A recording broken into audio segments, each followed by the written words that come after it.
우리가 소속해 있는 가정, 그리고 우리가 소속한 교회, 때로는 학교, 사회, 직장, 그리고 크게는 나라에 이르기까지 리더십이라고 하는 것은 정말 중요한 것입니다.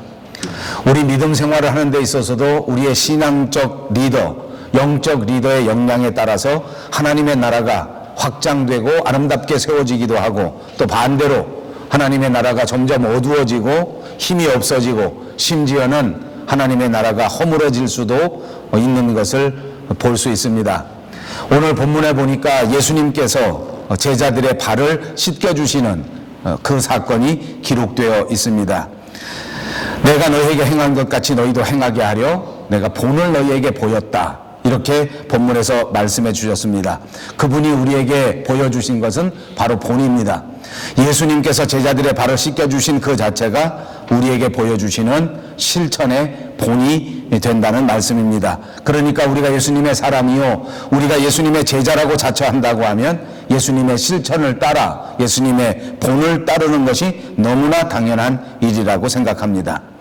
우리가 교회나 또는 우리의 삶의 현장 속에서 예수님의 제자로서, 예수님을 믿는 사람으로서 과연 예수님이 보여주신 그 모든 실천의 본을 따라 예수님의 삶을 실천하고 있는가 하는 것을 오늘 이 말씀 가운데에서 우리 마음속에 다시 한번 깊이 생각해 볼 수 있기를 바랍니다. 우리가 사는 세상은 그 어떤 때보다 훨씬 더 바쁘고 분주한 세상입니다. 저와 여러분이 살아가고 있는 오늘의 이 시대야말로 역사적으로 그 어떤 시대보다도 우리 한 사람 한 사람이 분주하고 바쁜 시대를 살고 있단 말입니다. 우리가 사는 세상이 간단치 않기 때문에 어느 한 사람도 편안한 사람이 없습니다. 누구나 다 분주하게 바쁘게 열심히 살아가는 것이 저와 여러분의 삶입니다. 그럼에도 불구하고 이렇게 바쁜 가운데서도 정말 어떻게 하면 하나님 앞에 진정한 예배자가 될 수 있을까, 이것을 고민하는, 그리고 이것을 깊이 생각하는 삶이야말로 이것이 예수님께서 우리에게 보여주신 그 실천의 본을 따라가는 삶인 줄로 믿습니다. 세상에 누구나 자기만을 생각하면서 사는 것이 너무나 당연한 이치가 되었지만은, 그럼에도 불구하고 이름도 없이, 그리고 빛도 없이 우리에게 맡겨진 우리의 삶 속에서 어찌하든지 하나님의 사랑을 나누고 어찌하든지 이웃을 섬길 수 있는 그런 삶을 위하여 우리가 과연 얼마나 노력하고 있는가 하는 것을 이 시간 우리는 다시 한번 생각해 보아야 합니다. 예수님이 우리에게 보여주신 이 본이야말로 다른 말로 하면 섬김의 리더십입니다. 스스로 우리를 섬겨주셨고 스스로 이웃을 섬겨주신 이 예수님의 아름다운 리더십, 섬김의 리더십을 통하여 우리가 다시 한번 본받고 실행해야 할 참다운 제자도를 생각해 보실 수 있기를 바랍니다. 이 우리가 강의해 나가는 요한복음은 벌써 39번째 시간이 되었습니다. 이 요한복음 전체가 21장으로 구성되어 있는데, 이제 우리가 지난주까지 살펴보았던 12장까지는 예수님이 행하신 7가지 표적을 중심으로 된 내용입니다. 어찌 보면 제자들에게 이 표적을 통하여 예수님이 가르쳐 주시고자 하는 신학적 교리들이 너무나 잘 나타나 있습니다. 그것도 신앙적으로 영적으로 표현이 되어 있는 그것이 요한복음의 특징이라고 볼 수 있습니다.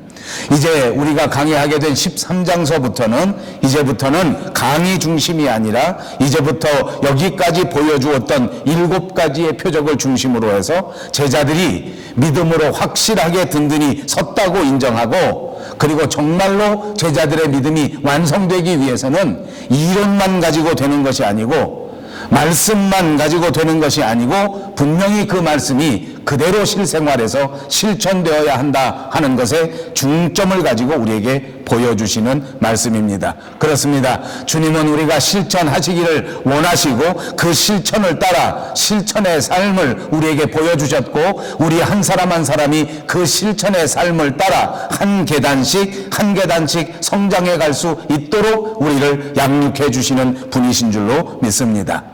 우리가 예수님을 따르고 우리가 예수님을 믿는다고 하는 것은 예수님과 함께 하면서 예수님의 말씀을 듣고, 그리고 그분이 우리에게 보여주신 그 실천, 그 행함의 모범을 따라 그것을 본받으면서 한 걸음씩 따라 나가는 것인 줄로 믿습니다. 사랑하는 여러분, 이 말씀을 깊이 묵상하는 동안 다시 한번 우리에게 주신 하나님의 은혜의 말씀을 따라 우리의 삶의 현장에서 그대로 본받으시면서 따라가시는 여러분 모두가 되시기를 주님의 이름으로 축복합니다. 말씀 가운데 보니까 제자들은 잘 알지 못했던 것들이 참 많이 있었습니다. 주님이 가르쳐 주셨고 주님이 우리에게 본을 보여주셨지만 그럼에도 불구하고 이 제자들은 주님의 깊은 뜻이 어떤 것인지 알지 못했단 말입니다. 우리가 살다 보니까 부모의 깊은 뜻을 자식이 잘 알지 못하는 경우가 많이 있습니다. 선생님의 깊은 뜻을 제자들이 쉽게 깨닫지 못하는 경우도 많습니다. 오늘 제자들은 잘 알지 못하고 깨닫지 못했지만 예수님께서는 오늘이 이 제자들과 함께하는 마지막 밤이었습니다. 제자들과 보낼 수 있는 호젓한 시간이 오늘이 마지막이었고 제자들과 함께 더불어 아름답게 식사할 수 있는 저녁 식사의 시간이 오늘이 마지막이었습니다. 그러나 제자들 가운데 그 어떤 사람도 이 깊은 의미를 깨닫지 못했고 알지도 못했습니다. 요한복음을 제외한 나머지 공간복음에는 이 예수님께서 제자들의 발을 씻겨주는 사건이 등장하지 않습니다. 다만 공간복음에서는 최후의 만찬에 관한 기록들만 자세하게 기록되어 있는데 오늘 요한복음에서는 발 씻는 사건에 대해서도 자세하게 설명하고 있습니다. 그래서 이것을 사복음서 전체를 종합해서 살펴보면 이 발을 씻겨주시는 소위 세족의 사건이 최후의 만찬 석상에서 일어난 사건이다. 이렇게 미루어 짐작해 볼 수가 있습니다. 예수님께서는 이제 자신이 십자가를 지셔야 한다는 것, 다시 말하면 예수님의 죽음이 임박했다고 하는 것, 이제 하나님 나라로 다시 돌아가 하나님 앞에 있어야 한다고 하는 것을 분명하게 아시게 되었습니다. 그리고 이 땅 위에 오셔서 그 말씀을 펼쳐나가시면서 만나게 되었던 그 자신을 따르는 여러 사람들, 그 중에서도 특별히 자기가 정성을 다하여 가르쳤던 이 제자들을 바라보시면서 마음속에 더 큰 사랑이 생겨지기 시작했단 말입니다. 마음속에 깊은 사랑이 느껴졌습니다. 끝까지 사랑하셨다고 본문이 말씀해 주시고 있지 않습니까? 이 제자들은 어떤 사람입니까?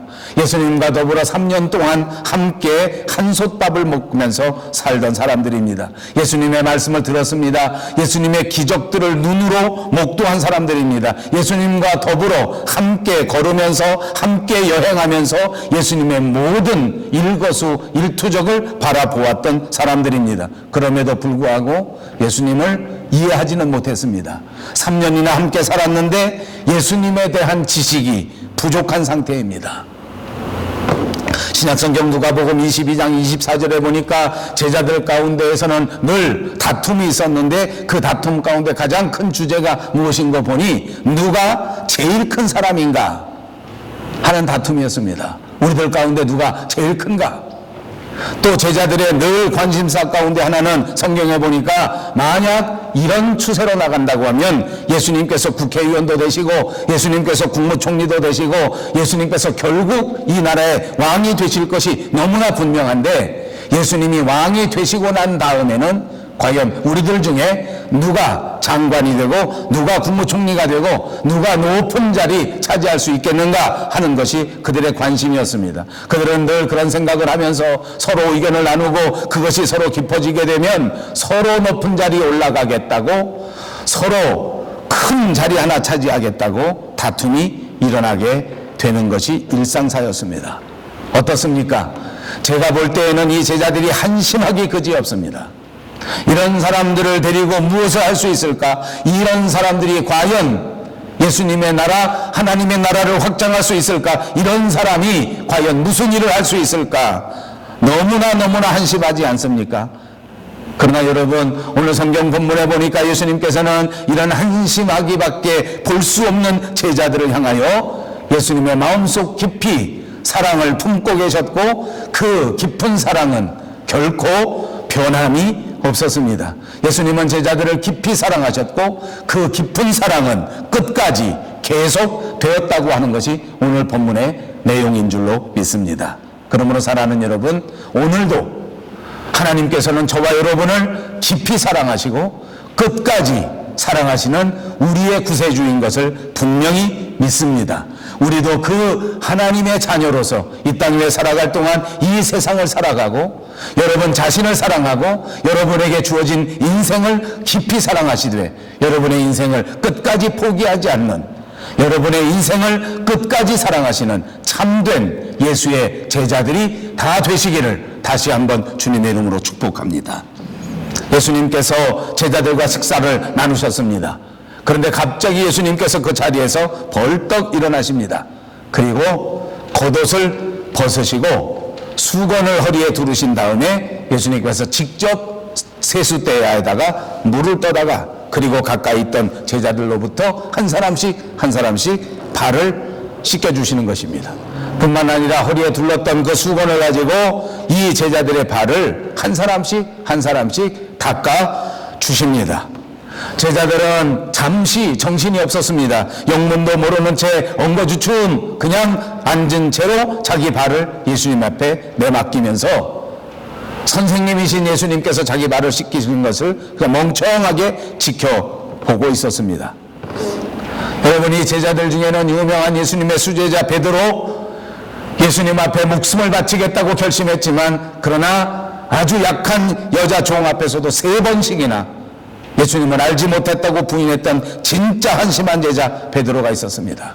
저 같으면 다른 사람 다 씻겨주어도 베드로는 씻겨주지 않을 것 같습니다. 여러분이 제자들 중에는 심지어 예수님을 은 30냥에 팔아넘길 가룟 유다, 그 위대한 배신자, 그 유다도 있었습니다. 저 같으면 다른 사람 다 씻겨주어도 가룟 유다는 안 씻겨줄 것 같습니다. 그런데 예수님께서는 이 사람들 모두를 깊은 사랑으로 끝까지 사랑해 주시는 그 마음으로 그들을 씻겨주신 것입니다. 예수님은 마지막까지 그 제자들을 섬겨주셨습니다. 예수님이 사셨던 이 팔레스틴 지방은 광야 지방입니다. 아시는 것처럼 광야에는 모래바람이 일어나 먼지가 많을 수밖에 없는 것 아닙니까? 그래서 길을 걷고 여행을 하면 누구든지 그 발에 흙먼지가 잔뜩 덮이게 마련이고, 그때 당시에 사람들이 발에 신고 다니는 것이 오늘 우리의 신발보다도 훨씬 못한 샌들 정도이니까 모든 사람들이 여행을 마치면 발에 먼지가 잔뜩 있는 것이 당연한 일입니다. 그래서 그때 사람들 가운데 관습 중에 하나는 집안에 귀한 손님이 오면 제일 먼저 종들이 대야에다가 물을 떠다가 그 손님의 발을 씻겨주는 것이 종의 하는 일입니다. 오늘 예수님께서 다른 제자들의 발을 씻겨주시는 이 모습은 그저 보통 집에서 일어나는 종들이 하는 일과 똑같습니다. 이 제자들의 발을 씻겨주시고 그 제자들의 발을 수건으로 또 씻겨주시는 것, 이것은 보통 집에서 제자 종들이 손님을 위해서 하는 일이란 말입니다. 이런 광경을 바라보면서 제자들은 정말 너무 깜짝 놀랄 수밖에 없었습니다. 어찌 보면 이것이 충격입니다. 어떻게 우리 선생님께서, 어떻게 이 다음에 왕이 될 것이 확실한 사람, 그런 예수님께서 이 제자들의 발을 씻긴단 말인가? 그래서 깜짝 놀라서 충격을 받아가지고 있는데 예수님께서는 정작 이렇게 말씀하십니다. 내가 너를 씻기지 않으면 나는 너와 아무 상관이 없다.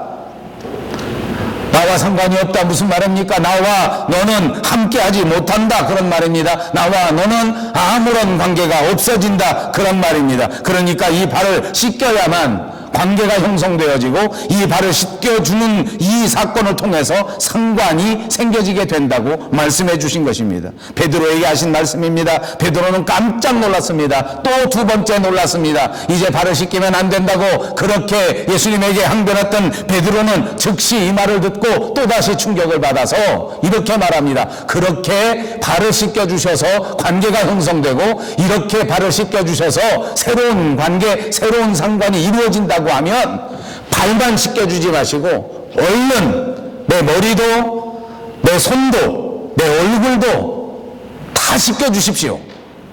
이렇게 말한 것입니다. 여러분, 이걸 보시면서 무슨 생각이 드십니까?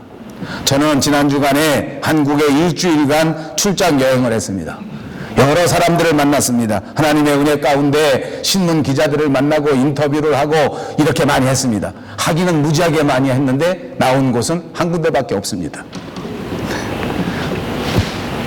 언제 나올지 모릅니다.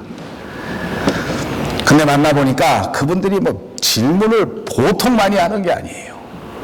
사실은 예상 질문들을 많이 저한테 주었어요. 이러이러한 것을 준비해가지고 오십시오. 짧은 시간에 하려고 하니까 뭐 목사님의 사역은 어떤 것입니까? 목사님의 배경은 어떤 것입니까? 밴쿠버의 사역은 어떤 것입니까? 그 학교는 무슨 학교입니까? 뭐 이런 거 다 미리 질문을 줘서 제가 대강 정리를 해가지고 한 것이 사실입니다. 그런데 갑자기 막 질문이 새로운 것이 막 들어오는 거예요. 예상치 못했던 질문이 들어옵니다. 그러면 순간적으로 대답하기가 좀 어렵습니다. 제가 느낀 것은 서로 대화를 나누면서 이렇게 하다 보니까 여러 사람을 짧은 시간에 만나다 보니까 시간은 정해져 있는데 1시간 반, 2시간 이렇게 정해놨는데 시간이 막 흘러가지고 2시간 다 지나갔는데 저는 다음 약속에 가야 하는데 근데 상대방 사람들이 전혀 준비가 안 돼 있는 거예요. 말을 그냥 막 꼬리를 물고 자꾸 또 이것 말하면 저것 말하고 저것 말하면 이것 말하는데 제가 느낀 것이 한국에 가서 보니까 한국 사람들은 환경이 그래서 그런지 몰라도 정말 충동적입니다. 정말 순간적이고 정말 찰나적이에요. 어떻게 보면 잔머리는 세계 최고입니다. 어떻게 이렇게 머리가 좋은지 몰라. 순간적으로 어떻게 이렇게 대응을 잘하는지 몰라요. 저만 멍청하더라고요. 저는 카나다에서 한 10년 이렇게 풀타임으로 여기 살다 보니까 머리가 띵하고 금방금방 잘 안 되더라고요. 저는 이 베드로를 보면서 순간적으로 생각해 보니까 베드로가 한국 사람의 조상인 것 같아요. 어쩜 이 잔머리가 빠를까요? 어쩜 이렇게 충동적일까요? 여러분, 제가 이 말 왜 이렇게 길게 하는 줄 압니까? 우리가 세상 살다 보니까 요즘 세상에 충동적이지 않은 사람이 없어요. 순간적이지 않은 사람이 없어요. 무조건 빨라야 된다고 생각하고 무조건 잔머리를 써야 된다고 생각하는데 사실 굉장히 흉합니다. 이 베드로 보십시오. 금방 예수님 앞에 내 발 씻겨주시면 안 됩니다. 어떻게 선생님께서 나같이 천한 놈의 발을 씻기신단 말입니까? 한 것이 금방 순간 찰나 전인데 예수님께서 이거 씻겨야 된다. 그러면 그것을 충분히 이해하고 그것을 충분히 알아내서 아하, 예수님의 뜻이 어떤 것이구나. 아, 하나님의 뜻이 어떤 것이구나 하는 것을 판단도 하기 전에 무조건 말 듣자마자 이 발 씻겨야 너와 나와 상관이 생겨진다. 너와 나와 깊은 관계가 형성된다. 라고 말하자마자 발만 아니고 손도 머리도 다 씻겨주십시오 하고 엎어지는 것입니다. 여러분, 사실은 이 대목에서 왜 제가 충동적이라고 비난하고 있는 것이 압니까? 사실은 베드로가 잠깐만 생각하면 자기의 대답이 틀렸다는 것을 알 수 있다 그 말입니다. 왜냐하면 그때 당시에 잔치에 초대를 받으면 이미 이 사람들이 어느 잔치에 가야 된다 하면 모든 유대인들이 남의 집에 잔치에 갈 때 다 목욕을 합니다. 목욕하지 않고 가는 사람은 거의 없습니다. 여러분, 오늘 교회 오시는데 샤워하지 않고 오신 분 있습니까? 있어도 너무 걱정을 하지 마세요. 그럴 수 있겠죠. 대부분 다 샤워하고 옵니다. 근데 샤워는 다 하고 다 몸은 깨끗이 하고 왔는데 오는 동안 어떻게 되느냐? 오는 동안 걸어오다 보니까 발목에 다 먼지가 쌓였어요. 어디가 더럽습니까? 발이 더럽습니다. 손과 머리와 가슴은 어떻습니까? 깨끗합니다. 그것이 예수님의 말씀이십니다. 예수님도 알고 계시고 베드로도 생각해보면 알 수 있는 일이고 거기 모여있던 모든 사람들이 다 알고 있는 일이란 말입니다. 그런데 자기 지혜와 지식은 아무것도 생각하지 않고 자기 형편도 생각하지 않고 그냥 순간적으로 그냥 충동적으로 그렇게 좋은 것이라면 내 머리도 씻어주시고 그렇게 좋은 거라면 내 얼굴도 씻어주시고 내 가슴도 씻어달라 하고 요구하고 있는 것입니다. 우리들의 모습 아닙니까? 가만히 생각해보면 하나님께서 우리에게 이미 허락해 주신 축복이 얼마나 많은지 모릅니다. 이미 하나님께서 저와 여러분의 인생에 개입하셔서 우리 인생에 없어서는 안 될 가장 중요한 것들을 하나님이 충만하게 내리워 주셨는데 남이 조금 이렇게 잘했다 그러면 다른 사람이 조금 어떤 복을 받는 것 같이 보여지면 그만 충동적으로 정신을 못 차리고 주여 나도 주시옵소서. 내게도 돈도 주시고 내게도 명예도 주시고 내게도 명예도 주시고 내게도 뭐도 주시고 뭐도 주시고 한국에 가보니까 전부 다 내게 하나님 젊음도 주시옵소서. 그 기도 제목이더라고요. 제가 지난주에 어느 교회 갔더니 제가 강단에 올라가서 무슨 얘기하다가 제 둘째 아들이 결혼한다 이렇게 담임 목사님이 소개를 해주니까 사람 교인들이 전부 다 와 그래요. 왜 그런지 아세요? 이렇게 젊어 보이는 목사가 아들이 둘이나 있어가지고 둘째가 벌써 장가를 간. 여러분은 비웃네? 한국에 있는 교회는 비웃지 않고 막 탄성을 보여 젊어 보인다 그래요. 모든 교인들이 다 자기도 젊어 보이고 싶대요. 내가 보니까 젊어 보일 이유가 하나도 없어요. 그거는 젊어 보일 수 있는 게 아니에요. 저도 가만히 들여다보고 가까이서 보면 제 나이 다 들었어요. 멀리서 보니까 젊어 보이나 봐요. 제가 옷을 이렇게 입어서 머리를 짧게 자르니까. 그러니까 여러분들 가서 머리 다 짧게 잘라버려요. 빡빡 깎으면 젊어 보여. 아버지 무슨 말인지 모르나 봐. 신앙생활 하는데 너무 충동적이에요. 하나님이 우리에게 주신 게 있어요. 여러분 나이가 많이 들어서 어느 날 돌아가 보니까 벌써 내 나이가 70이 되고 내 나이가 60이 되셨습니까? 한 일도 없는데 벌써 나이가 다 지나갔구나 그렇게 생각하십니까? 그래요. 혹시 그럴 수도 있겠습니다. 솔직히 말하면 저도 어쩌다 그런 생각합니다. 그러나 다시 생각해 봅시다.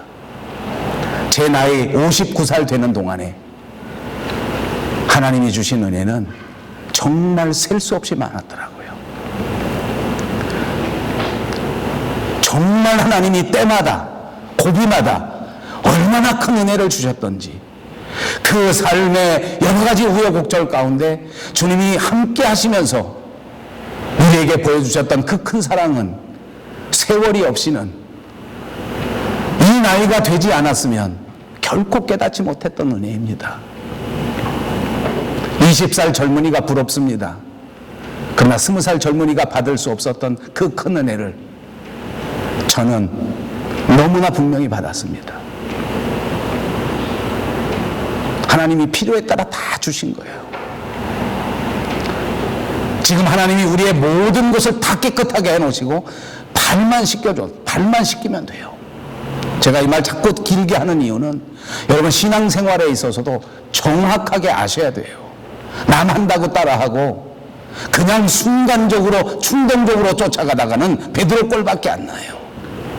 오늘 내 신앙의 형편이 어떠한 것인지, 오늘 내 가정의 형편이 어떠한 것인지, 오늘 내 사명의 형편이 어떠한 것인지를 분명히 알고 신앙생활하면 그럼 이런 실수가 없어요. 지금은 발만 씻으면 됩니다. 왜냐하면 목욕하고 왔기 때문에 더운 곳이 없어요.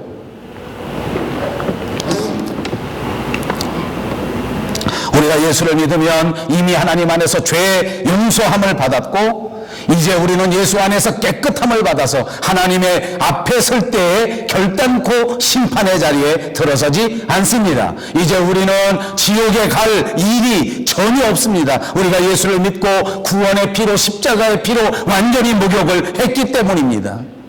그럼에도 불구하고 우리는 구원을 받았지만 여전히 세상에다가 두 발을 딛고 살기 때문에 세상의 흙이 우리 발에 묻어서 날마다 우리의 발을 씻는 것입니다.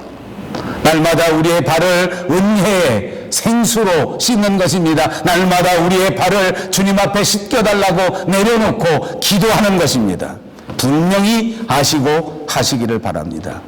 오늘 이 세족의 사건을 통해서 예수님께서는 선생님이 제자를 섬기는 진짜 사랑의 모습을 우리에게 보여줍니다. 그리고 배반할지도 모르는 자, 실수가 계속해서 이루어질 수 있는 베드로 같은 자도 끝까지 사랑하시는 것을 우리에게 보여줍니다. 제자들은 까맣게 모르고 있습니다.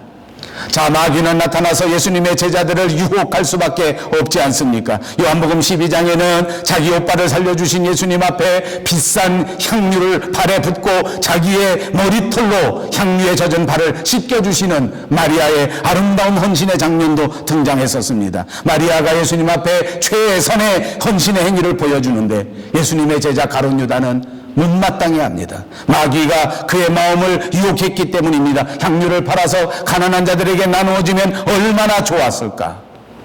사실은 그런 생각을 갖지도 않았지만 어두움의 세력에게 마음을 뺏긴 채 마리아에게 면박을 준 것입니다. 자기가 진짜 가난한 자들을 생각해서 그런 일을 한 것이 아니라 물질을 탐내서 자기 자신의 물질을 탐낸 것 때문에 엉뚱하게 마리아에게 분풀이를 하는 것입니다. 가룟 유다는 예수님이 제자들의 발을 씻기시는 것을 옆에서 다 지켜보았습니다. 예수님께서는 가룟 유다가 자기를 배신하게 될 것이라고 하는 것을 너무나 잘 아셨지만, 이 많은 사람들 앞에서 가룟 유다가 그렇게 될 것이라고 하는 것을 발설하시지는 않았습니다. 어딘가 알아들을 수 있도록 암시를 놓고 조금씩은 알려주었지만 공개적으로 말하지는 않았습니다. 왜 그랬습니까? 가룟 유다가 마음속에 이 양심의 찔림을 받고 반드시 깨닫고 돌아서서 회개하고 스스로 하나님 앞에 회개하기를 바라셨던 것입니다.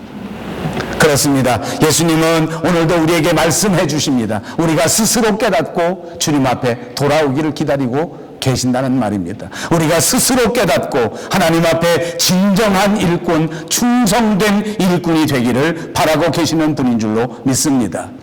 자, 이 가룟 유다는 어땠습니까? 주님이 하시는 행동, 주님이 하시는 말씀 한마디 한마디에 양심의 가책을 받은 것은 사실입니다. 왜냐하면 그만큼 알아듣도록 예수님이 말씀하셨기 때문입니다. 그런데 어떻게 되었습니까? 그냥 잠깐 마음이 찔리고 그만입니다.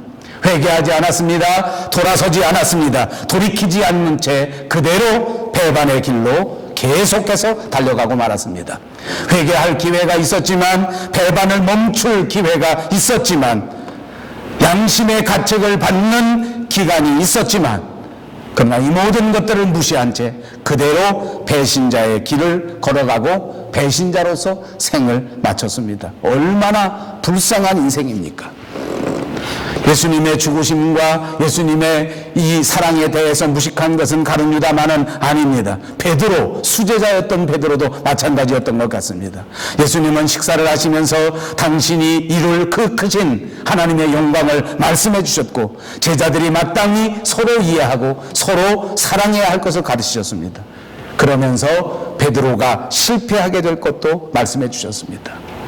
닭이 3번 울기 전에 네가 큰 실패를 할 수 있다. 이 실패 이야기는 이제부터 우리가 강해해 나갈 이 요한복음 후반부에 가장 중요한 실타래가 되는 내용이기도 합니다. 베드로는 예수님을 위하여 자기 목숨까지도 분명히 내어놓을 수 있다고 결심했던 사람입니다. 큰 소리 쳤던 사람 아닙니까? 그러나 그럼에도 불구하고 그는 결국 예수님을 3번씩이나 부인하는 어처구니 없는 실수를 저지르게 됩니다. 이렇게 큰 실패를 경험한 베드로였지만 예수님은 그 베드로마저도 품어주시고 사랑하십니다. 오늘 우리가 읽지 않았지만 이제 뒤에 우리가 강해 나갈 요한복음 21장에 디베랴 바닷가에서 위대한 사건이 벌어질 때에 내가 나를 사랑하느냐, 예수님께서 베드로를 찾아오셔서 다시 베드로를 초청해 주시고 다시 베드로가 주님의 초청에 응답함으로써 그는 회복을 경험하고 주님의 사역을 다시 이어받고 다시 주님의 제자가 돼서 오늘날 위대한 제자로 회복되는 역사가 있었습니다.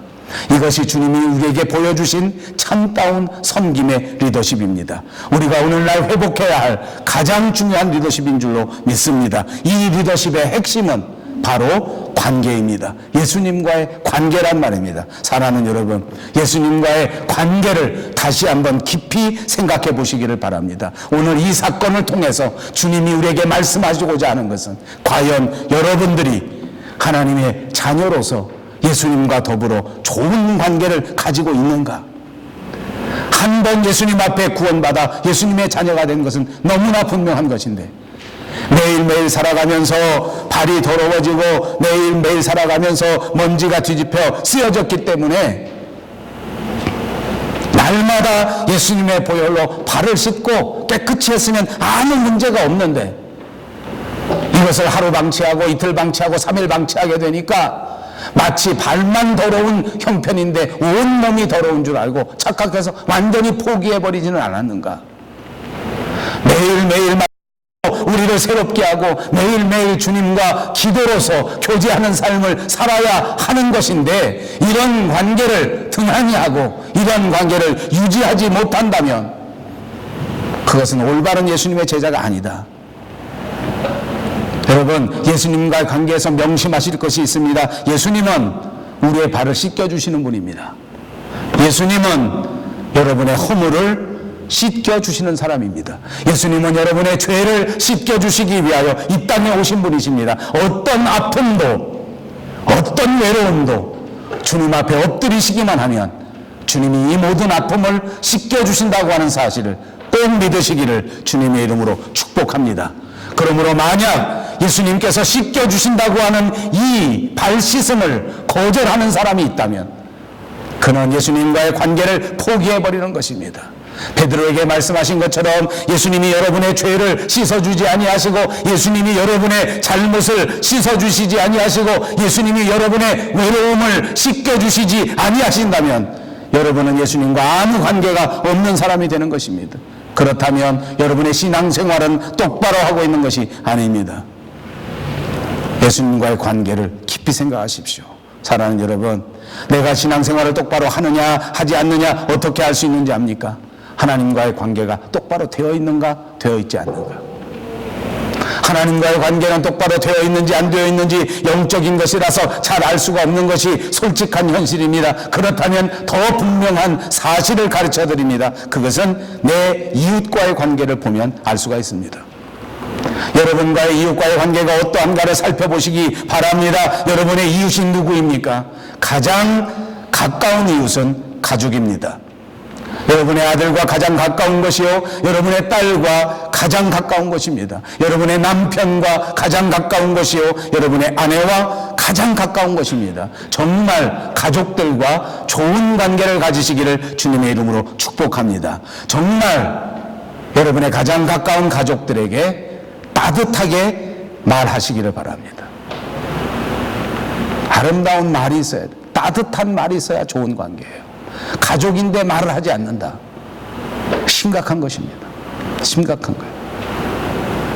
어제 제가 결혼식을 마치고 차가 마땅치 않아서 저희 어머니를 제 아는 어떤 분에게 좀 태워다 달라 이렇게 부탁을 했습니다. 제 어머니가 집에 오셔서 하는 말이 그 두 분 가족은 오는 내내 서로 말을 한마디도 안 하더래요. 저한테 물어보더라고. 그 사람들 싸웠나 이렇게 물어보시더라고요. 제 아내가 대답이 더 웃깁니다. 그분들은 원래 그래요. 여러분, 원래 그러면 옳지 않습니다. 부부가 차를 타고 30분씩 40분씩 차를 타고 가는데 한마디도 하지 않는다. 심각한 문제예요. 심각한 문제예요. 아버지와 아들이 집안에서 1시간 동안 같이 밥을 먹는데 한마디도 하지 않는다. 뭐요? 심각한 문제예요. 왜 말이 없는지 압니까? 말을 딱딱 끊어서 하니까 없는 거예요. 말을 어떻게 하라고요? 따뜻하게 하시라고요. 따뜻하게 하세요. 아들에게 말을 따뜻하게 하시는 아빠가 되시기 바랍니다. 남편에게 말을 따뜻하게 하는 아내가 되시기를 축복합니다. 그래야 여러분의 관계가 회복되는 것입니다. 여러분, 절대로 부탁합니다. 가족끼리 웬만하면 싸우지 마십시오. 싸움을 줄이십시오. 왜? 싸우면 버릇이 됩니다. 싸우면 버릇이 돼요. 저는 절대 그러지 않았습니다. 분명히 말했습니다. 저는 그래 본 적이 없습니다. 제 친구를 보니까 어려서부터 6탄으로 싸우는 부부가 있습니다. 20년 지나면 어떻게 되는지 압니까? 여자가 남자보다 세집니다. 매를 맞으면 맷집이 늘어나는 거예요. 어려서 자식을 때려보십시오. 송 집사님 왜 그래? 표정 관리 하시라니까. 요즘은 조지사님 꼼짝도 못해요? 자식을 때려서 기르면 어떻게 되는지 아세요? 낳는 자식은 10년만 지나면 매를 겁나질 않습니다. 왜? 맷집이 생겨지. 때려서는 안 되는 거예요. 어떻게 하라고? 따뜻하게 하라고. 살면서 솔직히 말하면 부부지간에 안 싸울 수는 없을 겁니다. 줄이십시오. 그리고 제발 격하게 싸우지 마세요. 조용히 싸우세요. 삐치면 그만이지. 더 흉하게 그렇게 격하게 싸우지 마세요. 부부지간에 각방 쓰는 일은 없도록 하시기를 바랍니다. 왜 그런지 압니까? 믿음 생활은 말로 하는 게 아니야. 이렇게 삶으로 실천하는 것, 이렇게 구체적으로 하나씩 감당하는 게 신앙생활이기 때문입니다. 여러분, 예수님이 우리에게 보여주신 결정적인 리더십 가운데 특징 또 하나는 우리를 섬겨주신 것입니다. 여러분, 섬기는 리더십, 그것이 나라를 살릴 수 있는 리더십이요, 그것이 가정을 살리고 그것이 교회를 살리는 것입니다. 너희가 나를 선생이라 또는 주라 하니 너희 말이 옳다. 내가 그러하다. 내가 주와 또는 선생이 되어 너희 발을 씻었으니 너희도 서로 발을 씻어주는 것이 옳으니라. 본문 13절, 14절에 있는 말씀입니다. 그렇습니다. 이렇게 서로 섬기는 것이야말로 예수를 믿는 사람들이 이 땅에서 감당해야 할 가장 지엄한 주님의 명령인 것을 믿으시기를 바랍니다. 제자들의 발을 다 씻겨주신 예수님께서 우리에게 이 모든 교훈을 한마디로 교훈해 준 적도 있습니다. 그것이 우리가 다음 시간 볼 34절에 있는 말씀인데, 새 계명을 너희에게 주노니 서로 사랑하라. 마지막 주님이 우리에게 부탁하신 그 새 계명이 너희도 서로 사랑하는 것입니다. 그렇습니다. 여러분, 우리가 살아보니까 또 더더군다나 저는 목회를 해보니까 이런 안타까움이 있습니다. 제가 하는 신앙생활의 거의 대부분, 제가 하는 믿음 생활의 거의 대부분은 말로 할 수 있더라고요. 얼마나 감사한지 몰라요. 저는 설교만 잘하면 되더라고요. 이번도 일주일 동안 다니면서 이런저런 기회를 따라 설교를 전하고 말씀을 전하고 이렇게 하다 보니까 얼마나 감사한지, 말만 하면 되더라고 하기야. 그분들은 다 은혜를 받아. 왜냐면 날 못 봤으니까. 말대로 하는 줄 알고. 착각이지. 설교대로 하면 얼마나 좋겠습니까? 근데 여러분들은 안 속아서 가만히 있지만 서울에서 어쩌다 만나는 사람 속아가지고 다 좋아하더라고. 가만히 생각해 보세요. 사랑도 대부분 말로 하더라고. 말로 다 때우면 돼. 아유, 목사님 오래간만입니다. 그동안 목사님 보고 싶었습니다. 이렇게 저한테 인사를 하니까 내가 비행기 안에서 생각이 나. 아, 그 집사님이 나를 그렇게 생각했나 보다. 가만히 생각하면 내가 속은 거야. 말로만 하는 거야. 여러분, 전도할 때도 보세요. 대부분 말로만 하더라고. 이게 하나님이 우리에게 주신 은혜기는 해요. 이걸로 끝이 아닙니다. 말로만 하면 안 돼요. 언젠가 들통납니다. 말로만 하는 것이 아니라 뭐로 하라고요? 자기 몸으로 하라고요. 오늘 예수님께서 이미 12장까지 우리에게 가장 귀한 하나님의 말씀들을 다 전달해 주시고 난 다음에 이제부터는 실제로 행하시는 그 섬김의 첫 번째가 제자들의 발을 씻겨주시는 것이에요. 우리의 온갖 허물과 우리의 온갖 죄악을 다 씻겨주신 것입니다. 그리고 우리에게 부탁하시기를 너희도 나가서 나처럼 하라. 여러분의 가족들의 어려움, 여러분 가족들의 허물, 여러분 이웃들의 죄를 다 깨끗이 씻겨주시는 위대한 전도자, 위대한 제자들이 다 되시기를 주님의 이름으로 축복합니다. 오늘 이 시간부터 일어서셔서 겉옷은 벗어 던지시고, 그리고 여러분의 허리에 수건을 두르시고 우리에게 맡겨주신 주님의 일을 하는 것입니다. 내게 주어진 내 삶의 현장 속에서 만나는 사람마다 우리가 예수님처럼 발을 씻겨주는 것입니다. 우리가 예수님처럼 사랑을 실천하는 것입니다. 우리가 예수님처럼 은혜를 나누어 이것이 착하고 충성된 종의 모습인 줄로 믿습니다. 이제 주님은 우리의 곁을 떠나셔야 합니다. 우리와 끝까지 계신 것이 아닙니다. 마지막 우리를 떠나시면서 우리에게 부탁하신 것이 무엇입니까? 사랑입니다. 사랑. 이런 사랑. 여러분, 사랑은 무엇입니까? 어제 제가 제 아들 결혼식에 갔는데 저는 참석만 하고 왔습니다만 저희 사돈이 되는 쪽에, 그러니까 신부의 아버지가 되는 분이 나와서 여러 가지 이야기를 하는데, 제 둘째 며느리가 국민학교 선생님입니다. 아마 자기 학교에서 3학년, 4학년 아이들이 자기 선생님이 시집을 가니까 이렇게 하트 모양에다가 글씨를 써가지고 Love is, 사랑이란 무엇이다 해가지고 이거 써서 이제 자기 학생들 한 30명 되는 거 이렇게 책을 만들어서 그래가지고 선물을 하는 것 같아요. 그 중에 하도 재미있는 게 있으니까 아마 몇 가지를 뽑아왔어요. 우리 리셉션에 참석한 사람들에게 읽어주는데, 제가 뭐 다 막 지나가서 뭔지는 모르겠고 그 중에 하는 것 중에 아주 쉬운 영어로 하는 거 하나는 제 머리에 싹 들어오더라고요. 뭐냐니까 사랑은 스타벅스 커피다. 왜? 우리의 가슴을 뜨겁게 해주는, 이렇게 말을 하더라고요. 사랑은 우리의 가슴을 뜨겁게 하는 스타벅스 커피다. 국민학교 4학년짜리가. 너무 조숙한 거죠. 근데 제가 은혜가 딱 되더라고요. 여러분, 주님이 우리에게 부탁하신 것은 사랑입니다.